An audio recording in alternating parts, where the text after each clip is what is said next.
Hey everybody, welcome to another random game, Unshrinking. The game I have here today is called Lords of Midnight, and this is a sequel to another game called Lords of Midnight that's basically a cult classic that was released in 1984, originally for the Spectrum, then for Commodore 64. At the time, it was never ported to IBM, to DOS. However, now you can actually get it on GOG, which for pretty cheap, an enhanced version, which looks pretty cool actually. The sort of conceit of the game was that, first of all, they build it as a adventure slash war game, but they called it sort of an epic quest. And they really being Mike Singleton, he was the guy that programmed the game, designed the game, unfortunately passed away a few years ago. But the idea was that you had this epic quest with all these knights and other folk you could recruit, and you could see any location you were at in a sort of a 3D perspective with using 2D graphics. So you'd look to the west, and it would say Luxor, the Moon Prince, is looking to the west, and he sees whatever, and you'd see some mountains. Basically, they use clever use of 2D graphics and sprites to sort of overlay on the environment. And from there, you'd get a view that looks like it was 3D view. It wasn't really 3D because you couldn't actually walk forward in real time. If you wanted to walk forward, that would be another load and refresh the screen, and then you'd see a new location, sort of like the original Myst.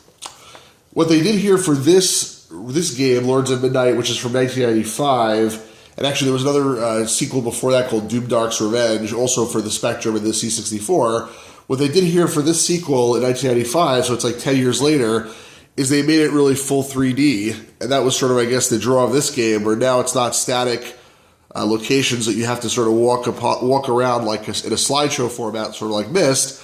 Now it's 3D with real movement, I guess sort of like real Myst, if we're continuing that comparison. The only problem is the graphics, in my opinion, don't look half as good in 3D as they do in 2D. The 2D graphics are really pretty beautiful for this game, and the remastered version on GOG is even more beautiful. You could check that out for yourself. It's only a couple of bucks if you like. But you can see here an example of what these 3D characters looked like in 1995. Here's another example. Here's yet another one. I mean, 1995, the state of 3D was not really quite so great. So you have these blocky characters walking around, and to be honest, I think I would prefer just the simpler 2D sprites. It just looks better. In terms of what the plot of this one is, in the first one you're Luxor and you have to defeat the evil Doomdark. Now we have here the entire world wavers on the brink of collapse. A crusade led by King Luxor, your father, to uncover the talisman has met with disaster. He's been captured. You must command the rescue of your liege. Should you fail, King Luxor will be killed and chaos will reign supreme. A heroic epic of monumental proportions. Lords of Midnight brings an enormous fantasy world to life. So graphic-wise, I don't think it's as great. In terms of the game itself, I haven't played this, I don't know. There's a lot of these sort of shield ones floating around eBay. Most of them are crushed or destroyed in various ways.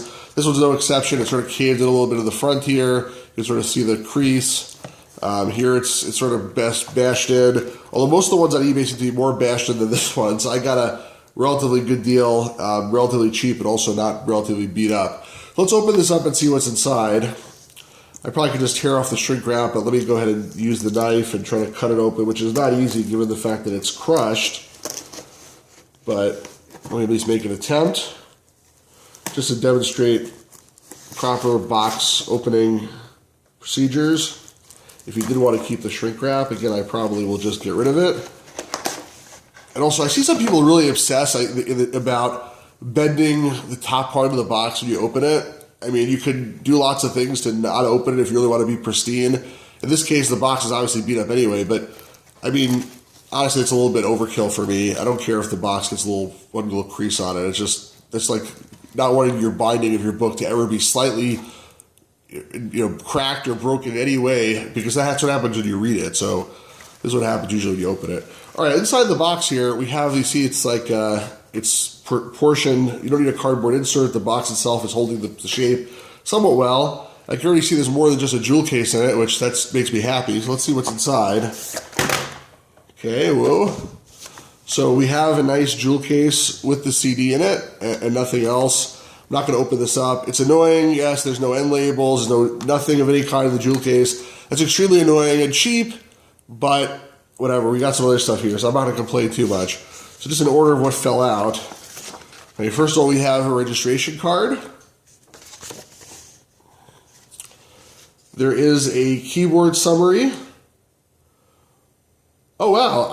I did not know this. This is actually very cool. So it says here, you'll find a couple of bonus programs on the CD-ROM. They are PC conversions of the original Spectrum prequels, The Lords of Midnight and Doomsdark's Revenge. That's awesome.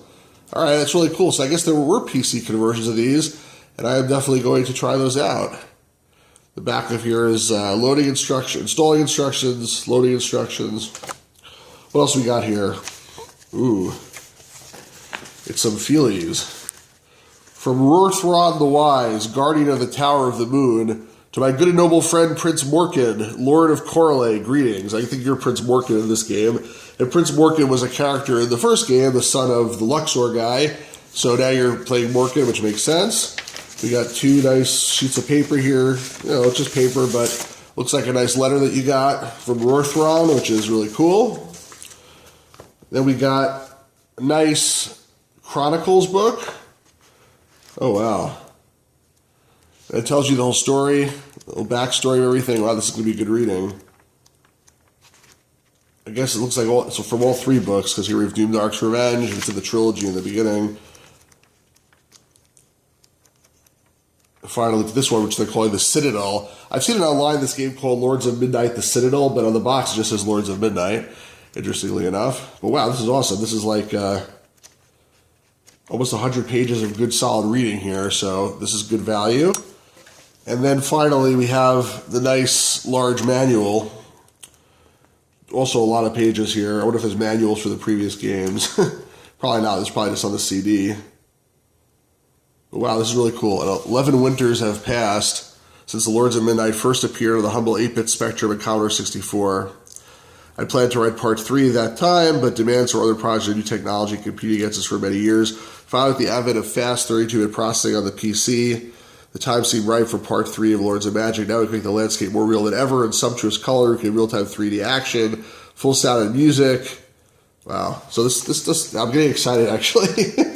And yeah, this is a nice manual as well. So, wow, this looks like it's going to be a lot of fun. I got this for around $20, sealed like this, on eBay. Obviously, the box is not in perfect condition, but you know you can fix that. And this is like 3 games for the price of 1. First two are definitely classics, and this one I didn't have such great expectations going in based on the graphics, but just based on what comes with the game, I'm starting to get excited about it. So, look forward to playing this.